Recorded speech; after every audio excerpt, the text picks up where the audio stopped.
Senator Harbison, you ready to go? Yes, sir. All right, come on. Right there. Good afternoon. Sit right there. It's the same, just for the committee, this is the same Senate bill we passed last year and didn't make it out of rules. So, do you know why it didn't make it out of rules? I don't recall. We may have just run out of time. Okay. Maybe neglect or non-neglect or something like that. I got you.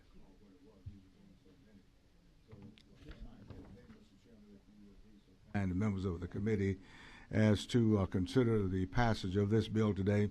And as you know that I like our veterans, I try to do bills that will benefit them, and especially in light of the fact that we have a lot of competition from surrounding states as it relates to the benefits they get when they separate from military service, being stationed right there at Fort Benning. We have a lot of our veterans who go next door to Alabama, so that's one of our major, and of course down the other part of the state you got South Carolina and et cetera, et cetera. But this bill would simply require that our technical college system maintain a policy that allows individuals to receive academic credit for skills acquired that they get acquired in military, and have that accepted for college transfer ability in the state of Georgia. A lot of states do it. I'm just asking that we get on board and do the same thing, and prayerfully consider the fact that the veterans, and usually you get a very professional product when you get our veterans. They went to CEUs, they get credits for it, and they have to go to rigorous training. So prayerfully, and I don't think it's a major stretch for our system to do that, because I think right now this already happens, but what we're doing is codifying it. Okay. Any questions from anybody? Okay. Representative Chuck Williams. Thank you, Mr. Chairman. Senator, thank you for bringing this bill Yes, sir. back. We may have asked this question a year ago, but time gets away. This bill would just authorize the technical college system to do this. They themselves would decide the parameters, how they do it, what they recognize, what they don't, what the level of how the bar would have to be. Is that correct? Absolutely, sir. Absolutely. It doesn't do anything that make them do something that would be savory to that standard. Great. Thanks, sir. Okay, anybody else? Anybody else want to say anything on behalf of the bill? I don't see any, so. Pleasure of the, you got? No. Okay, you got pleasure of the committee? I'd like to make a motion. Okay, go ahead. Move to pass. Second. Okay, any other discussion? All those in favor say aye. Aye. Any opposed, like sign. Thank you, Mr. Chairman, and members of the committee. Appreciate it. Thank you very much. Good to see you. Okay, I don't see.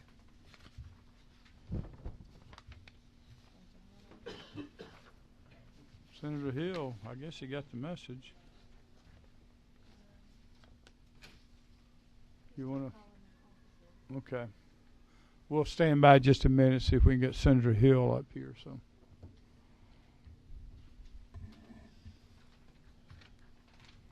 Toby, you're on the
The table, you're ready to go. And this is the same bill we passed last year, Senate Bill 312, and it got sent back to us. No, not 312. Yeah, Senate Bill 58, I'm sorry.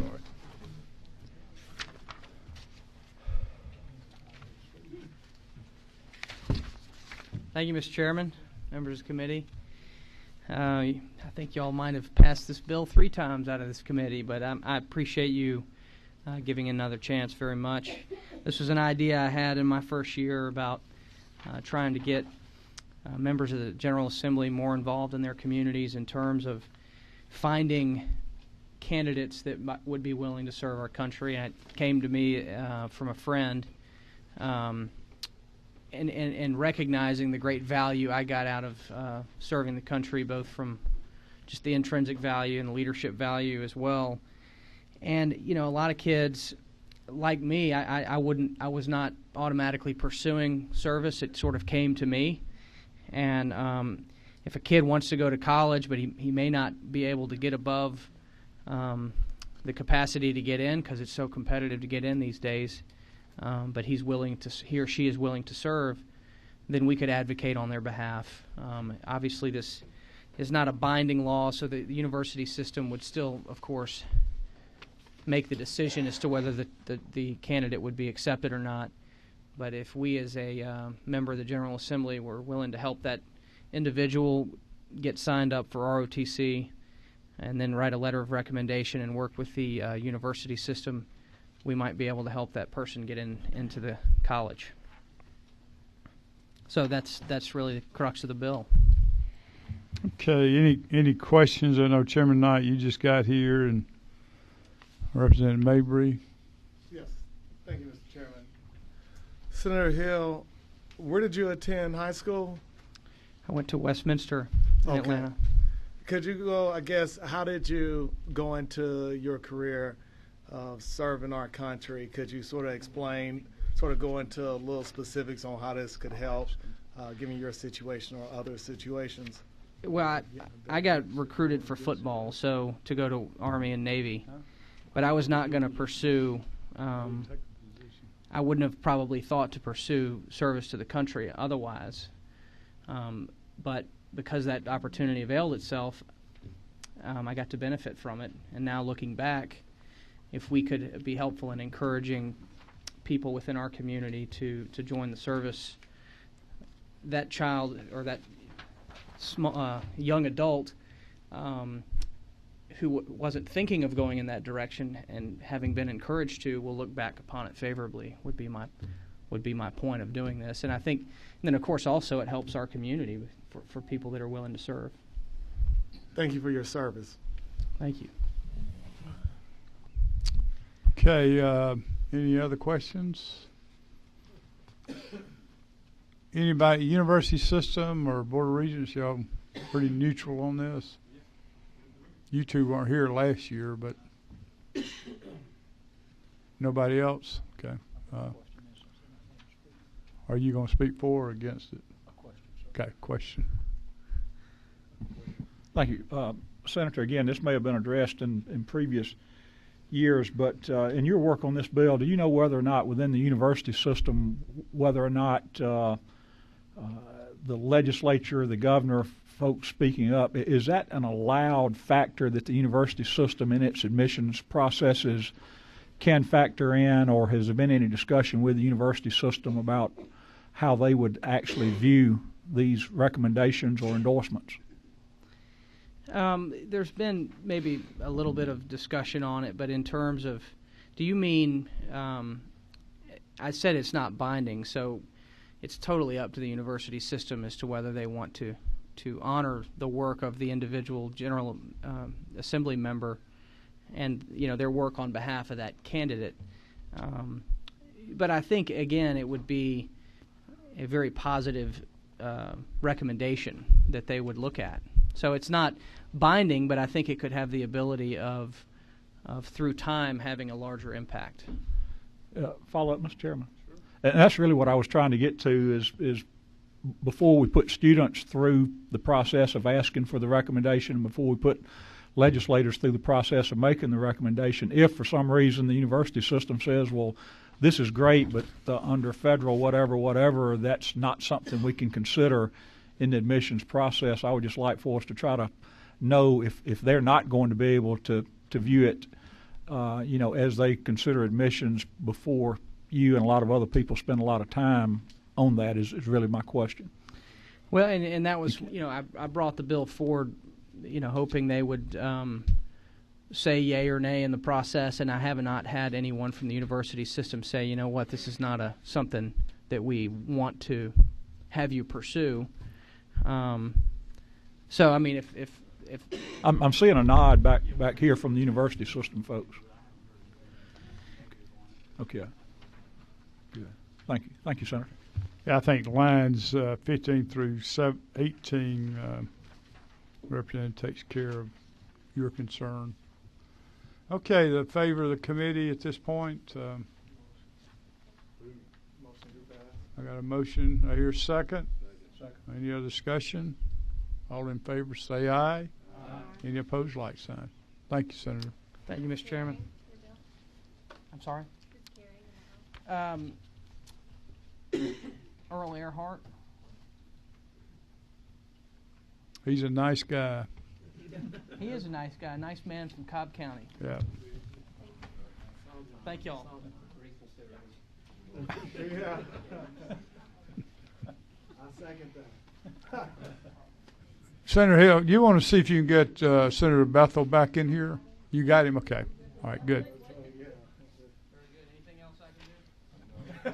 Just go sign up the form down in mezzanine, rules chairman, to get it on the consideration calendar. Appreciate it. Thank you.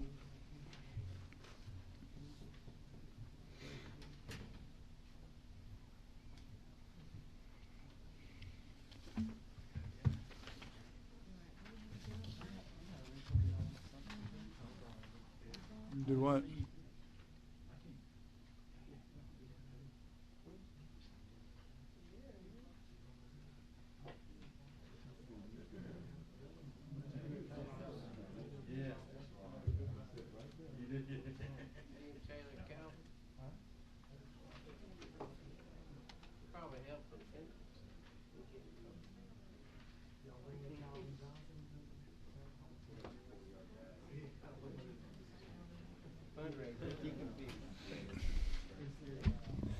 Okay, Senator Bethel, it's all yours on Senate Bill 312. We're just going to have a hearing on it today and let you explain all you're trying to do and explain that fiscal note.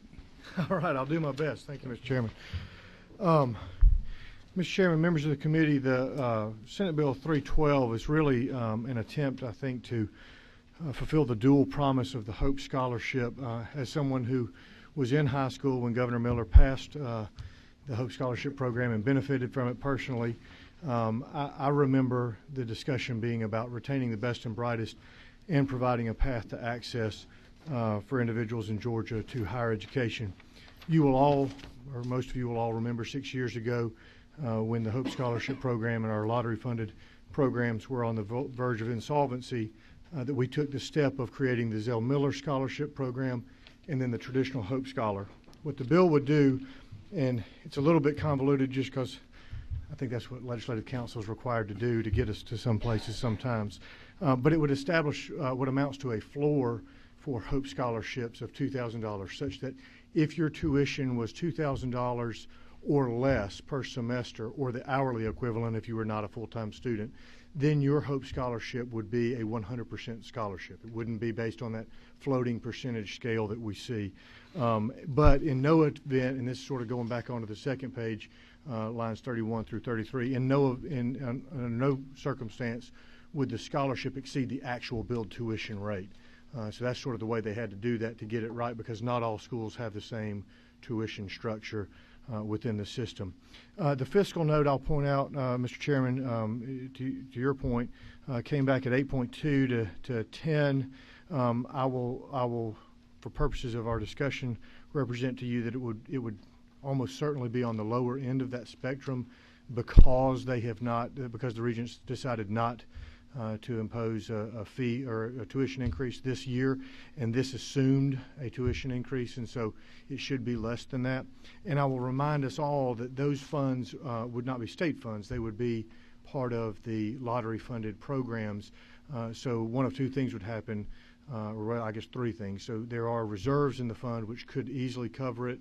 There are the possibility of increased revenues, which would cover the difference. And then the third scenario, which is the least likely, would be that if there were not enough, if there were no additional revenue, then that $8.2 million would be essentially spread over the $541 million that we currently spend on Hope scholarships. So that would be an incremental percentage loss to those people that were not Zell Miller scholars or not attending our access institutions. If you look on the back of the fiscal note, those are all of what I call the state college cohort. Some people call them the access institutions, but these are where, for the most part, our 4-year and 2-year schools are within the system, and it obviously includes those students that are Hope Scholars at the technical college system as well. All of those schools under the current structure would be 100% Hope Scholar covered, so that anybody attending one of those schools as a Hope Scholar would have a 100% tuition reimbursement under the proposal you have in front of you. I think that's the sum of the proposal, Mr. Chairman. Questions from anybody? I guess my question is, why are you doing the bill, I guess, is the reason. Is there an issue up in Northwest Georgia or Dalton State or? Well, Mr. Chairman, thank you for the question. Actually, the idea originated for me back in the debate when we created the Zell Miller Scholarship Program, and that was the recognition that that dual promise, that dual purpose of the HOPE program was both to keep our best and brightest, but also to make a path forward. And in talking with the presidents of these schools, we find that these are the institutions where we have the highest rate, and it would also be true at a school like Dalton State, but you can see this spreads the whole state. These are the schools where we see working parents, single parents, non-traditional students at the highest rate. And in talking with the presidents and the folks who do financial aid at those schools, what we learn is that $50 is often the difference between dropping out of college and continuing, and the amount of investment relative to our return here. We talk about workforce development in Georgia. Unfortunately, I think that it's human nature. We tend to view it through our own eyes, through our own experiences, and we start to think about we need more college graduates, and we think about that in terms of at flagship institutions. I'm a double dog. I love the University of Georgia. My grandfather was a tech graduate, and I know we got some Yellow Jackets in here. When we talk about building college graduates, when we talk about putting people through associate's degrees, when we talk about elevating the stature of our academic attainment in Georgia, it has to happen at these schools. It's happening at the schools that are turning students away. It's already happening there. These are the schools that are access-based. These are the places where folks are getting 2 years of school, 3 years of school, 1.5 years of school, and leaving because life doesn't accommodate it. And my proposal is based on the notion that those students who are achieving, again, this is not a needs-based, this is a merit-based scholarship. They're academically achieving. These students that are achieving should be the people the state comes to first and says, let us get you across the finish line, because that matters to you. It really, really matters to the state of Georgia too, because we need more college graduates. We need people finishing these programs. Okay, we got some questions. Representative Bentley. Thank you, Mr. Chairman. I think you just answered my question, because Fort Valley State University is in my district, so I was going to inquire about how did you come up with the list of colleges that are listed. I'm sorry. And thank you, Representative. These are all of the schools in the university system whose tuition is today equal to or less, none of them are equal to, less than $2,000 per semester. Okay. And so that's the cohort that you go for. Fort Valley is it's moving up that ladder from a price standpoint. Okay. Thank you for your work on this legislation. Thank you. Okay, Representative Mabley. We're just glad you came today. Thank you, Mr. Chairman. Okay. Senator Bethel, I know we talked a lot about it on both sides. The casino, would casinos help out with this bill? I know everybody's got that little itchy feeling and don't want to talk, but what would casinos do in the mix of this? If you could explain that. Well, I'm not sure that it would change the structure of the bill. I mean, to the extent those that support it, the casino gambling, are to be believed, and it would increase revenue, it may expand our capacity to make this sort of offering to additional students or at additional price point. This is certainly, I think, from a fiscal conservatism standpoint, within the belt that currently exists. And I'll leave for each member their decisions about whether casinos and that sort of revenue would be appropriate. But it should not be a determining factor with respect to a proposal like this. Thank you. Okay, Representative Williams, you got a question? Mr. Chairman, thank you. Senator, you mentioned a few minutes ago about students at these institutions, others that may be just on the cusp of making it or not making it financially. And in that vein, in working on this bill, do you or the university system or the Student Finance Commission have any data that would show sort of how many students we do have in the state that are on the cusp, or that we may be losing in any given period of time due to being that title money? All of the information I have on that is anecdotal, Representative. I don't know that anybody's tracking it and being able to target and say this person is this far away. Certainly, there is clear evidence that we do lose students for those reasons, but to be able to quantify that, I have not seen that. I would love for somebody to show me otherwise, but I haven't seen it. Thank you. Okay, any other questions? Okay. My question is, on the fiscal note, did the Senate side, have y'all put any money in the budget for this, to fund this? No, Mr. Chairman, and again, just to remind us all that these are not state dollars. These would be out of the lottery-funded programs. If we did proceed with it, then we would have to make a choice as we reconcile the final budget, whether we would sort of push push the dollars out of reserves at the lottery, or whether we would try to adjust and spread. I mean, if we didn't do anything, then the ultimate impact would be that there would be a sort of a spreading effect. That 8.2 would be spread against the people who are host They got what, $450 million in reserve? Or I continue to hear in that range. okay. Representative Evans is an expert on that reserve. Okay. Yeah, we'll bring her up. Okay. Thank you, Senator. You can stand by a minute. Thank you, Mr. Chairman. Representative Evans, you want to come on up and explain your amendment?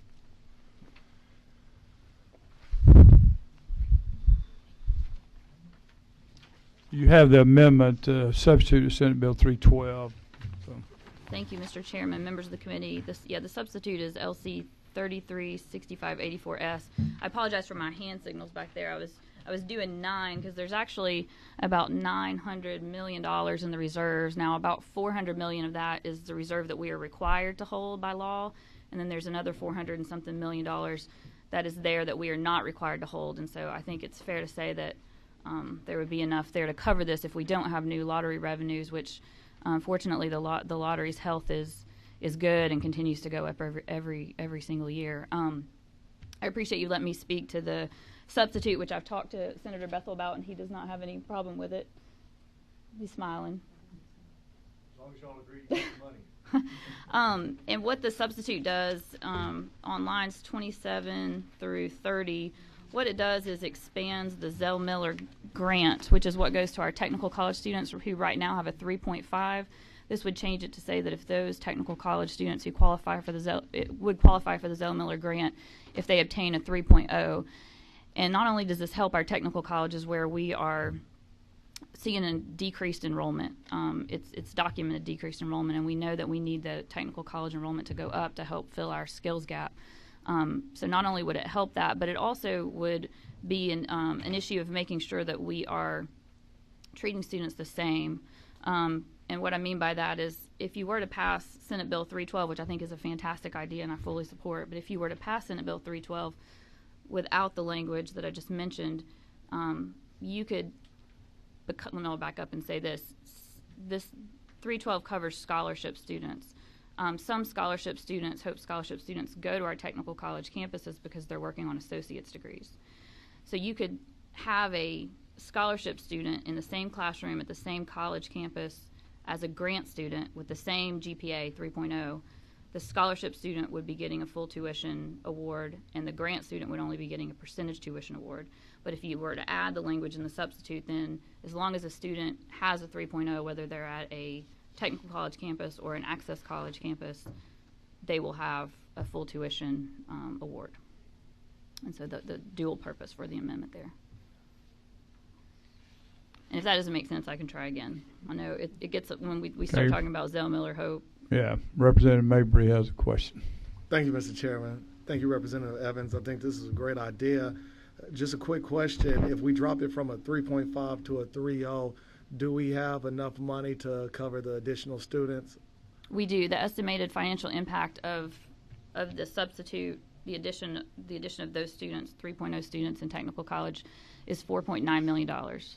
And I got the number of students who would be qualifying times the additional amount that we're talking about, and that's how I got to that number. And again, going back to this, it's not just about the reserves. Truly, there are $63 million new dollars that have come into the Lottery for Education Fund every year for the last 5 years that we are not spending. So if you add Senate Bill 312 on its own plus the substitute, you're talking about less than $15 million, if my math is correct.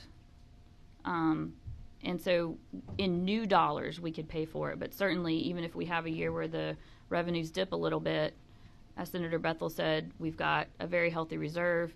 And then a worst-case scenario, you take a very teeny tiny percentage off of the traditional Hope Scholarship award amount.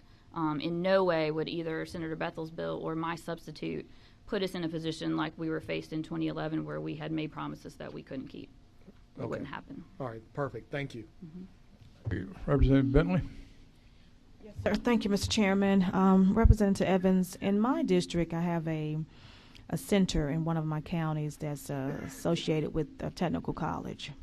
And at that center, they're only able to offer Hope Grant to students that are enrolled in that center. And they only can offer certificates. So you can't receive the Pell Grant with a certificate. And what I'm finding is a lot of students are dropping out and not finishing the certificate programs because the Hope Grant would only cover so much of their expenses.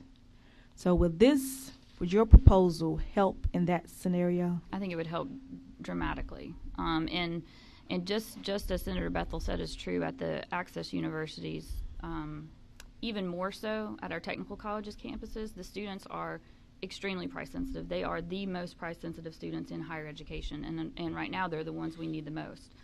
So I think this is critical and would be a huge boost to those students into your community. Okay, very good. Thank you. Okay, any other questions? Okay. Chris, you want to come up and tell us about the Georgia Student Finance and maybe your position, and come to that one over there. Tell everybody who you're with. And thank you, Mr. Chairman. Chris Green, I represent the Georgia Student Finance Commission. We are the state agency that administers all of the lottery programs. As SB 312 was written, we have no position on the bill. This is the first time I've heard about the amendment and have not had time to review the new information presented to you. But officially, on SB 312, as written, the agency is neutral. okay, this is the same bill that went to appropriations higher ed and was passed out of full appropriations. Isn't that right, Representative Evans? Didn't it pass? No, Mr. Chairman. This is my original bill, House Bill 22, that passed unanimously out of Higher Education Appropriations Subcommittee, but didn't get out of full appropriations, was to cover full tuition for all technical college students. So this is a very limited subset of students. Okay. Here. Much cheaper. Much cheaper and abbreviated. Yeah. There you go. Sure. What's your button over there, Robert? Thank you, Mr. Chairman. Representative Evans, what was the cost of that bill that you referred to that did House not? Bill 22. Yeah, It was 21 million. 21 million a year. So your substitute here is only, you said 5. Yes. Good, thank you. Anything else you can add to it, Chris? No, sir, Mr. Chairman. Thank you. Okay. Okay. All right, Chairman Emeritus. What's your number there? I can speak loud. I can't hear you though. That's the problem. When I was chairman of this committee, we didn't have mics. you just spoke up. You know what I mean? Well, you were 12 years younger too, so was I. So. And from the appropriation process, we don't have to designate the funds as we go through the process to allocate. I mean, we can just pass a bill, and it's automatically from an appropriation administrative standpoint, it's authorized through y'all's department, right? Yes, sir. And the we don't have governor to- and the General Assembly will Right. still control the Okay. factor rate. That model. Kind of reserve you got in there, Chris? How much y'all got right now? I would defer any questions on lottery revenues to the Lottery Corporation. I'm Do sorry, you? I just don't have that information. You don't have a hidden reserve over there? No, sir. Okay, you sure? No, sir. Good try. Any? Yes. What's your number there? 8, 7. Okay. Thank you. Hey, I just want to say that prior to my high school teaching that I do now, I taught at Valdosta Tech for about 7 years. And the average student age was about 28 or 29 at that time. And those students were about as driven as any student I've ever known. However, they've been out of school for 10 years, most of them, and, you know, a bit shaky with the whole process of homework and lessons and all that again. So I commend you for doing this. I'm excited about it because most of them, like I said, they're not top-notch yet because they haven't been in school for the last 10 years. But they're trying their best, and a 3.0 will certainly help many more of them than the 3.5 would as it is now. Anybody else? Okay. Anybody else want to say anything on behalf of the bill or against the bill? I don't see it. Okay. All right, this is a hearing only, so we finished the meeting today, so we stand adjourned. Thank you.